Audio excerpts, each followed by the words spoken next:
नमस्कार। आज हम बात करेंगे कर्म के उस चक्र की जहां से कोई बच नहीं पाता।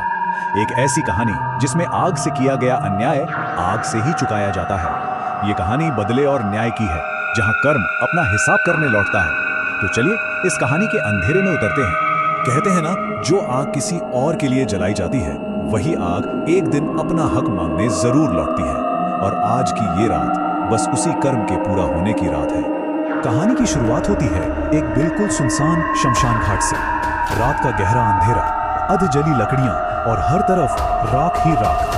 माहौल में एक अजीब सी डरावनी खामोशी है। इसी बुझती चिता के ठीक सामने एक बहुत ही शक्तिशाली अघोरी साधु बैठा है। उसकी आंखें बंद हैं और होंठ लगातार कोई मंत्र बुदबुदा रहे हैं। उसका इरादा है एक आत्मा को अपने वश में करने का, पर कुछ तो गड़बड़ है। चिता की आग ना बहुत अजीब तरीके से फड़फड़ा रही है, मानो वो उसके इस अनुष्ठान को रोकने की कोशिश कर रही हो। और फिर तभी अचानक से आग पूरी तरह बुझ जाती है। चारों तरफ एक खौफनाक सन्नाटा छा जाता है। और जब साधु अपनी नजर उठाता है तो देखता है कि राख के बीच से एक औरत की आत्मा उभर रही है। वो खामोश है, लेकिन उसकी आंखों में एक अजीब सा रौब है। एक पल के लिए तो साधु को लगता है कि उसकी पूजा कामयाब हो गई, पर अगले ही पल कड़ाक की आवाज के साथ उसकी रुद्राक्ष की माला टूटकर राख में बिखर जाती है। उसके सीने पर एक पतली सी लकीर उभर आती है और वो दर्द से तड़पता हुआ जमीन पर गिर जाता है। जब उसे होश आता है तो वो आत्मा जा चुकी थी, और उसके साथ साथ उसकी सारी की सारी शक्तियां भी। अपनी सारी ताकत खो चुका साधु जब शमशान से लौटता है तो उसे यह एहसास होने लगता है कि ये सिर्फ एक नाकाम कोशिश नहीं थी, बल्कि किसी बहुत भयानक चीज की शुरुआत थी।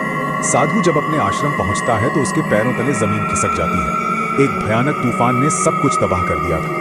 पर सबसे हैरान करने वाली बात यह थी कि पूरे गांव में सिर्फ और सिर्फ उसी का आश्रम उजड़ा था। ऐसा लग रहा था जैसे किसी ने चुनकर सिर्फ उसी की आस्था और तपस्या को कुचल दिया हो।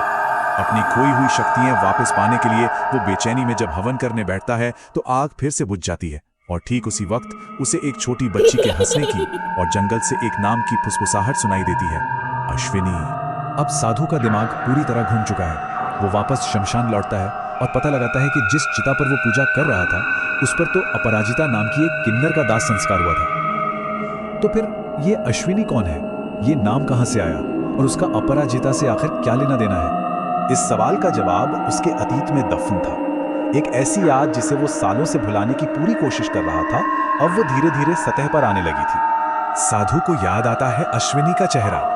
अश्विनी एक किन्नर थी जो गांव वालों को अंधविश्वास के खिलाफ समझाती थी और सिखाती थी कि सभी धर्मों का सम्मान करना चाहिए। जाहिर है उसकी बढ़ती हुई शोहरत साधु की सत्ता के लिए एक बहुत बड़ा खतरा बन गई थी।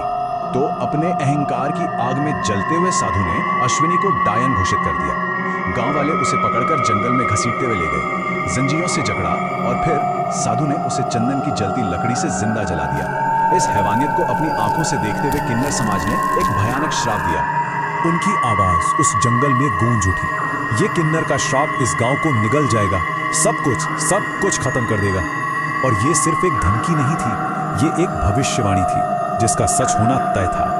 और अब इतने सालों के बाद वो श्राप हकीकत बनकर लौटता है। कर्म का पहिया घूमकर अब अपनी मंजिल पर पहुंचने ही वाला था। गांव में एक शादी का जश्न चल रहा था। तभी एक शॉर्ट सर्किट से इतना भयानक धमाका होता है कि पूरा का पूरा मंडप आग की लपटों में घिर जाता है। जिस गांव ने चुपचाप एक बेकसूर की मौत का तमाशा देखा था, आज वही गांव उसी आग की कीमत चुका रहा था। साधु अपनी जान बचाने के लिए भागने लगता है। तभी अपराजिता की आत्मा ठीक उसके सामने आकर उसका रास्ता रोक लेती है। अब वो शक्तिहीन और डरा हुआ साधु घुटनों पर गिरकर उस रहम की भीख मांगता है जो उसने कभी अश्विनी को नहीं दिखाई थी। लेकिन अब दया के लिए बहुत देर हो चुकी थी। वो आत्मा उसे हवा में उठाती है और खींचते हुए सीधा उसी शमशान घाट की ओर ले जाती है। उसे उसी चिता पर फेंक दिया जाता है जहां से ये सब शुरू हुआ था।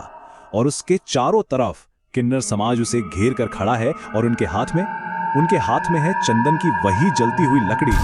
अब सब कुछ साफ था।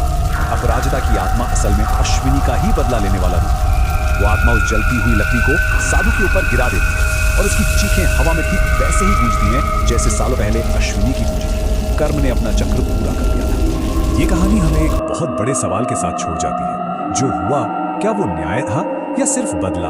और अगर कर्म के विधान में दोनों एक ही चीज है, तो क्या आग का जवाब हमेशा आग ही होती है?